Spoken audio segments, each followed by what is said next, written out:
Welcome, ladies and gentlemen, to Real Tank Commander Plays Gunner APC, and today it is time for a rant video. So, you have the geniuses that play War Thunder say that the M1 has the turret ring weakness. Newsflash, all tanks have that weakness apart from the Merkava, but that's not in this game, so I can't really show you. Now, the reason why I say it's not that big of a deal at all, and will never be a big deal, is because that turret ring is a pretty damn small target. And you're going to be lucky if you hit it. So I have a whole bunch of tanks staged out, what was it, all the way from 100 meters all the way up to 600. First three is T-80 Bravos, second one's T-64 Bravos, pretty much same fire control system, shooting 3BM32 at an M1 IP. So, I believe it was this one. So, 100 meters exactly. Now, the reason why I say it's not that big of a deal is the inherent accuracy inside the fire control system. Okay? So, let's say for argument's sake, for any given tank, it is half a mil. In which half a mil at 1,000 meters is 50 centimeters, so a foot and a half or some change. That means just the fire control system by itself, assuming the crew set it up right, has a minimum error angle of half a mil. That's not including your sight picture. That's not including the accuracy of the round. The round could add an additional 0.1 mils to 0.4 mils. So, we'll just deal with the fire control system by itself. So, let's say it's half a mil. At 100 meters, that is 5 centimeters. However, at closer ranges, you deal with offset because the gunner's primary sight on all tanks, as we can see in this M1 traversing his turret, the gunner's primary sight is at a completely different spot than the gun is. Therefore, it has offset. And a tank has to have it in a fire control system to be able to do that. Which is why I can swap over to that tank right there, to this T-80 Bravo right in front of me. I'm supposed to get flashing zeros. So, under 200 meters inside NM1, if you laser a target with main gun indexed, you should get flashing zeros, which means the tank cannot build a ballistic solution, which means you will not get the ready to fire box, which means you won't be able to shoot. Okay, anyway. So, at 100 meters, I'm going to be aiming directly at the turret ring. Now, I understand it's not perfect. There is no level ground in this game. This is as level ground as I can get it. So that way I have a whole bunch of different ranges. So at 100 meters, you have your half a mil. We'll just say it for argument's sake. But at this distance, you have significant offset. And does your tank's fire control system account for that? Well, let's find out.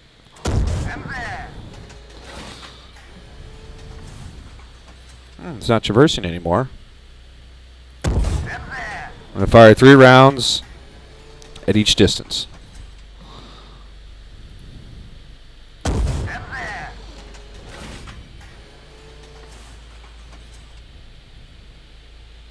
This one should be 2. Yep. So, same thing, the turret ring. And we also have stuff way out there. Wait for the turret to traverse over.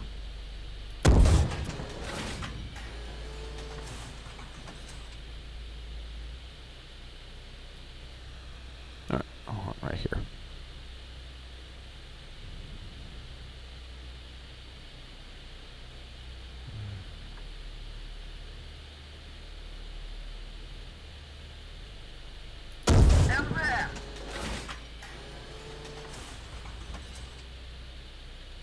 And once more.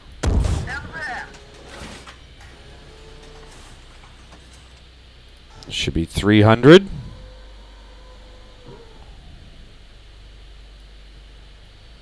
It's not that one then.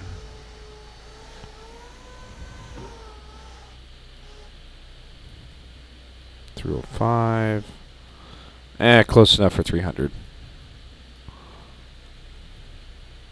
Put it right there, so when the turret traverses over.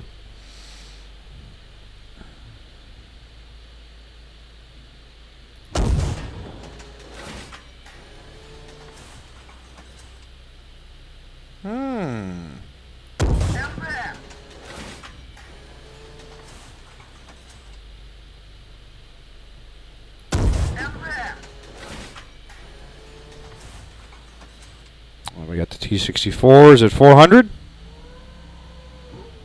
Whichever M1 is 400.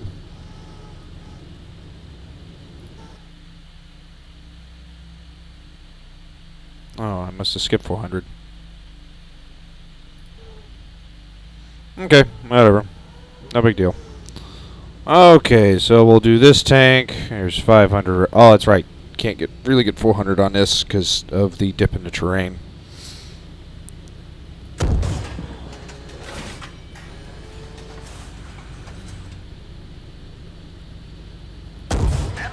Still, 3 rounds from each position.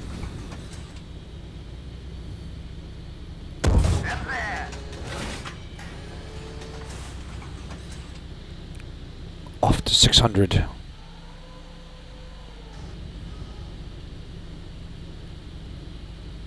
we are. Let him traverse over.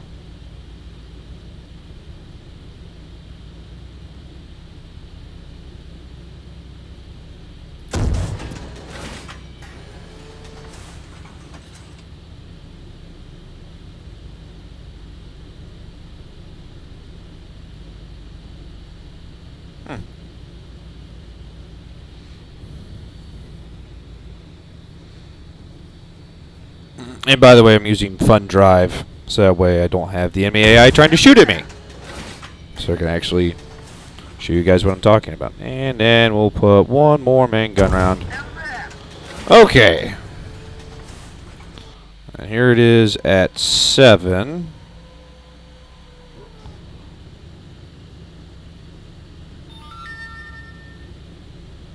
Okay.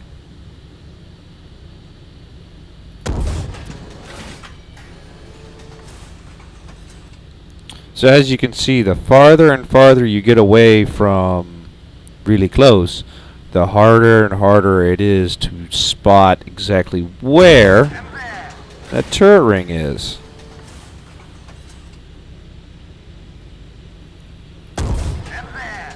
And this is entirely a controlled environment. No one is shooting at me. There is nothing wild going on. So now I will go over to, now this is 1,000.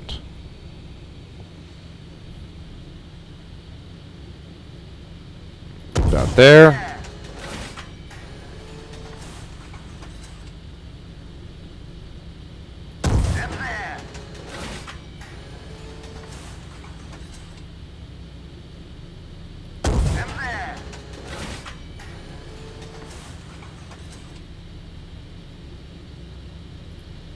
So let's see. Did that so at 100? No, it's 90 meters. That did not hit the turret ring. That one did not either. And that one didn't either. Okay, this one didn't do anything. Same thing there. And same thing there. Oh, we managed to hit it and it did nothing. But so far, alright. So 3 hits on it, but that's at 300 meters.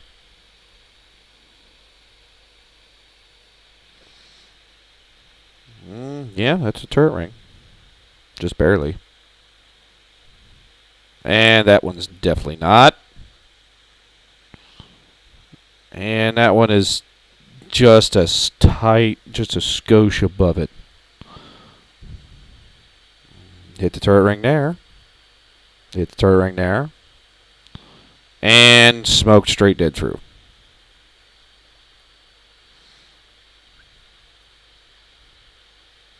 That one hit the turret ring. That one did. That one didn't. That one didn't. And that one hit the frontal hull. So we're looking at out of 21 shots fired against stationary tanks that aren't shooting back at you. You got about 10 hits on the turret ring. Give or take. We'll just go back through.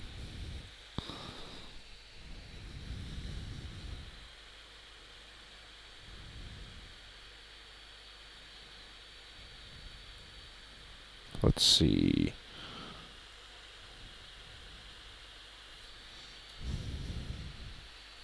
There's 1, 2, 3. There's, if you want to call that 4, yeah, we'll call it 4 for the sake of the argument. Nope.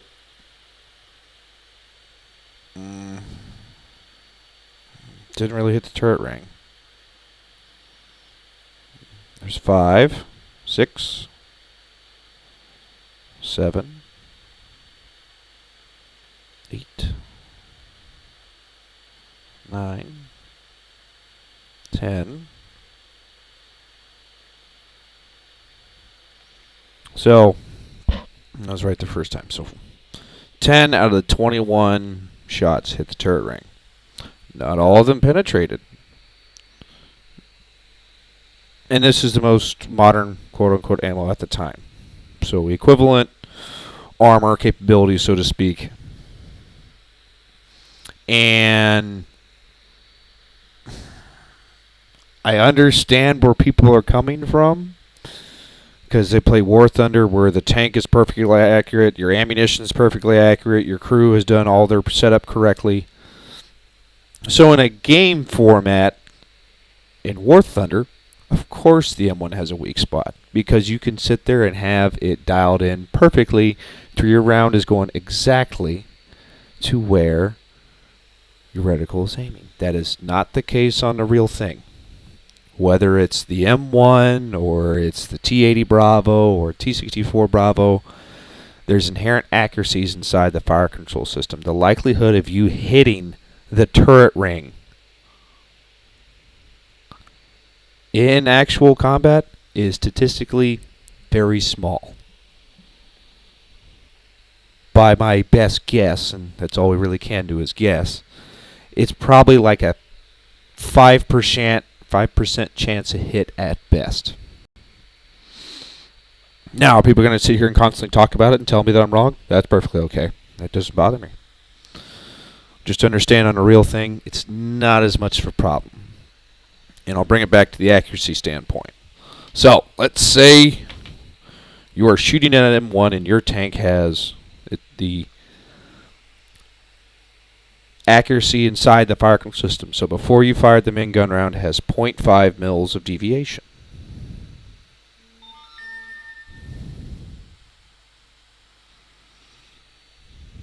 Okay, 0.5 mils. And let's say that your ammunition, because not all your rounds fly perfectly the same every single time. There's always going to be variance. Let's say your rounds have 0.2 mils. So we have a total of 0.7 mils, which means if you've done everything else perfectly, you're starting off with, even before you have fired that main gun round, 0.7 mils, which at 1,000 meters is 70 centimeters, which 70 centimeters, just slightly over 2 feet, and that's at 1,000 meters, which for people that have shot tank gunneries, 1,000 meters feels like you're standing next to the target. It feels way too close. Like shooting a main gun round at a 200-meter target, you're thinking, this is way too close. I don't like this. That target needs to be way out there. Because you're used to shooting at targets 16, 17, 1,800 meters, or at NTC a few years ago, we hit a porta potty at 3,500. Now I will say that porta potty definitely has a hole, a sabot hole in it, but the fact that we managed to hit it at that distance, and we were using training ammunition, which isn't very accurate. It's accurate to about 2,000, 2,500 meters, somewhere around there. Somebody knows, but no one's really saying anything exactly how accurate training ammunition is past 2,000. So the likelihood of you hitting a turret ring on any given tank at even just 500 meters is statistically also small. Because you're trying to aim at a very small target that is most likely moving, and they're shooting back at you. Which means you are rushing to get a round on target. You're not sitting there going, oh, I'm going to aim perfectly for the turret ring. No. You're going to aim center mass, because that's what everyone trains for. You put the reticle center mass, you track your target, and you pull trigger. It is that simple. And they do it that dumb for a reason, because if you always train center mass, that means you will always put the reticle center mass. Because on an M1, you track your target, you lays, you get your lead, as you can see on the M1. On the T-80 Bravo, it's just like the M1A2, where you track your target and the tank inputs its lead for you. It has automatic lead is what it's called. But you're assuming that you get all that right. If you get your track wrong, you're not hitting where the target is going to be.